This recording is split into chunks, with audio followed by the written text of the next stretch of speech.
Hi folks, welcome to today's video, core workouts with a lumbar herniated disc, what to avoid. Now, I make a lot of good content for those folks that are suffering with low back pain problems, such as sciatica nerve pain, herniated discs, bulging discs, lumbar stenosis, lumbar arthritis. If that is you, then hit that subscribe button. You're gonna get notified when I upload some great content to YouTube to get you back on the road to recovery. But without further ado, let's get into today's video. So folks, today I want to talk about creating your sort of core routine for recovering from your lumbar herniated disc. So why is working this core region so important? Okay, we know it's meant to be a large part, the foundation of a rehabilitation course. Well, basically your core musculature, it's all around your abdominals here and then your lower back. They help support your spine. And when your spine is given stability and gets stronger, it can help support that spine when you're moving around, etc. As less stress gets put on the discs, the injured areas, and you can build a stronger body, a stronger frame, which will eventually reduce pain. Because typically what happens is when you do get injured, you cease activity, you get weaker and weaker and weaker, there's more stress placed on the body, and the actual initial injury can actually have caused more pain because your body's weaker and can't control yourself as you move through space. So, you know, it's good to have a good core program in place, but what types of things should you be doing? Well, I'm going to list off 4 things you should be doing, most likely, and 4 things you want to avoid, okay? So let's jump into the 4 things you should be doing. Now, in most low back rehab programs, you will find the bird dog exercise, okay? Now, basically you start in a sort of quadruped position here, spine is neutral, push my chest away from the floor, and I gently extend one leg and extend one arm. I push my leg back, I don't throw it up to the ceiling, it's backwards. I pull my arm back, my shoulder back there, tuck my chin in, I come down, bracing, gently touch the floor, keep a good, strong, stable core. Now for a lot of people, the full bird dog is too much, so I very often recommend you start with either just the arms on their own or just the legs on their own, okay? Once you can accomplish that, then you can move on to the full bird dog. Now, another common exercise, really good for strengthening your core, learning to brace your abdominals, is called the dead bug. Now, this can start, you generally start on your back, and we have our arms up above our shoulders here. We have our legs up, we've got 90 degree at the knees, 90 degree at the hip. My right heel is going to go towards the ground as my left arm goes towards the ground. So I get this here, and I'm trying to pull my lower back, brace my abs, pull my lower back into the floor, okay? And I return, other side, and return. Notice I'm not going all the way down here, because I've got there's enough tension on my abdominals. If you go too far down too fast, you'll arch your back, you can pull on your spine, okay? And the idea is you want to be bracing your spine, holding your abs tight as you do this exercise with control, okay? Nice and slow motion here. Most people 10 to 16 repetitions in total to start with is a nice beginning number to start.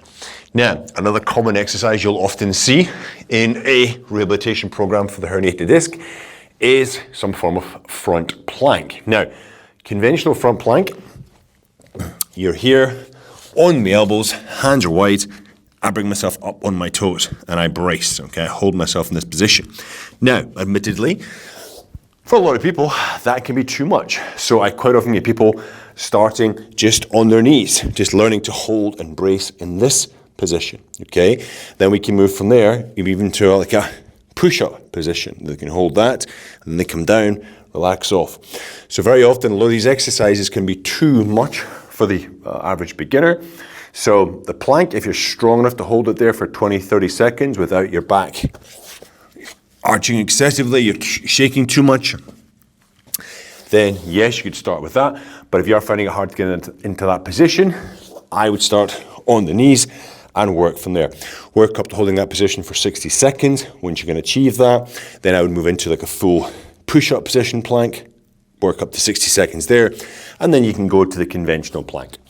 Now, number 4, which is very often added to rehabilitation exercises, it's not directly for the abdominal core, it's more for the side of your glutes, the side of your hip, which is also very important because it does help stabilize your sacrum, which connects up into your lower back region. So side lying leg lifts, you may have seen these in some old Jane Fonda workout videos. It's not quite the same. The position that I get into for this is my lower leg, knee comes forward, take my right hand here, clasp, I hold it tight, helps to brace my hips. Now, my leg is in line with my shoulder. There's a couple of things I do differently here. I'll just show you from the side. I rotate my femur inwards, toes towards my knee, and I want to think about the heel is going to the ceiling. So it's not rotated out, which is what you see a lot of, because that works a lot more the front part of the thigh. You want to rotate the leg in, and the heel lift up. It's going to work on this, what's called glute medius muscle, up in here on the side, okay? And again, controlled motion, no crazy momentum, no jerking the exercise here, very controlled. I need to work probably up to 10, 15, 20, 25 repetitions on each side. It's going to help stabilize the hips and the sacrum. So there's 4 really useful exercises which can be added to your core routine as part of your rehabilitation exercise. And those exercises should be added, I think, in some form of another. Could be this of legs only, bird dog, maybe legs only, dead bug, could be, a push-up front plank, but some of those exercises should be in a program. But what about the things you want to avoid? Because there's loads of core exercises which are great for stabilizing and making your core stronger, but if you're in that injured state, it's just going to make things worse, okay? So here's the 4 you should be avoiding. Number 1 is going to be regular sit-ups and crunches, okay? You're here and you're sitting all the way up like this, you're throwing yourself up, okay? That's a lot of flexion on the spine, a lot of stress on the spine, pulling on the hip flexors, pulling on the lower back. You want to avoid that exercise if you are rehabilitating a herniated disc. Likewise, similar exercise in that you're in this position here and you rotate, Russian twisting, okay? Sometimes it's with the legs elevated, sometimes it's in the Roman chair. What happens when you rotate the spine, okay, your vertebrae get closer together.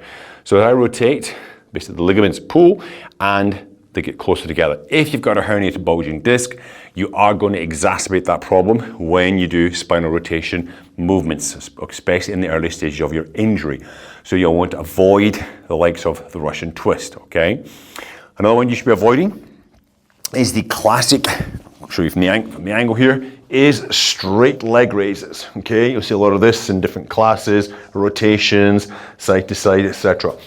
When you drop the legs down, the hip flexor muscle, iliopsoas muscle, pulls on your lower back and pulls your lower back into extension, like sometimes hyperextension. That can cause pain, it can exacerbate that lumbar disc injury. You want to avoid these types of exercises, okay?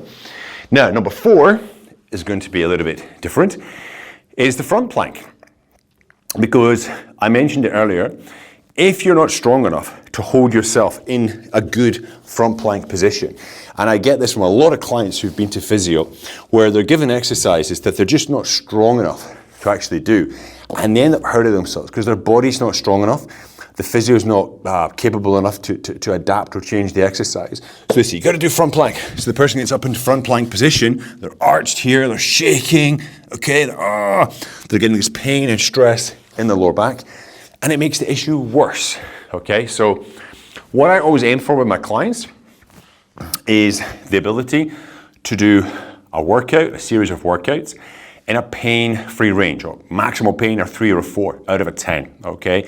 Which typically the next day comes down. Because once you can achieve pain-free workouts, when I say pain-free, I mean your actual injury pain is not going shooting back up again, okay? A little bit of pain is okay as long as it starts to come down in the next couple of days.